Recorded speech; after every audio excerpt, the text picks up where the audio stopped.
you still get a kick of kind of changing the setting for practice, getting to come to a college barn like this? Yeah, I mean, this is a great barn. There's a lot of history. I think coming to Boston is in itself invigorating. Just the passion people have here in Massachusetts for the game. And, the energy in our building today was, you could feel it. There's lots of people here watching. They care about seeing the game's best player. They want to see him, how he practices, how he performs.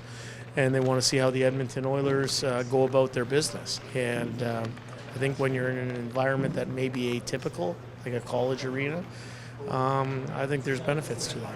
Okay, you guys are facing off against the Boston Bruins for the second time in just over a week and a half. Maybe what were some of the main takeaways from last Monday, and what makes them so good? Well, I think what makes them good is they just find ways to win, right? I mean, you don't always have your best, but they seem to find a way to win most of those games, right? So they're on record-setting pace, obviously.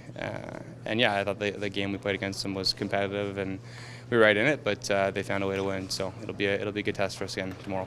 Great challenge for us. I think we've played some good hockey here as of late, and especially I can only speak for the games I've been in. I think we've shown what we can do, but we also know that they have probably the best league or the best team in the league right now. So it's a huge challenge, but again, if we can focus on ourselves, trying to limit goals against, we know we're going to have a great chance. So that's where our focus is at. I think they're a team that does not beat themselves.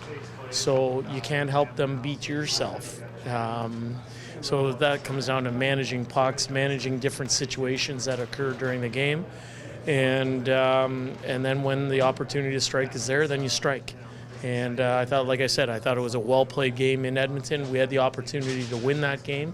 But in the end, we made one more mistake, and they found a way to win. Now it's our turn to repay the favor. Whether it's tomorrow or Wednesday or maybe next week, what does Evander Kane bring back for this team? Yeah, I think I see a hockey player with great on-ice habits, like someone that goes hard to the net, takes pride in his wall work, someone who's physical, someone who understands ways to change momentum in the game that have nothing to do with scoring a goal.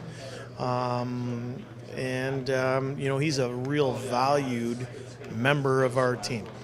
Obviously, his presence, physicality, and just a big, strong guy, gets on the forecheck, hits guys, does those things that you need to do later down in the year and in the playoffs to be successful.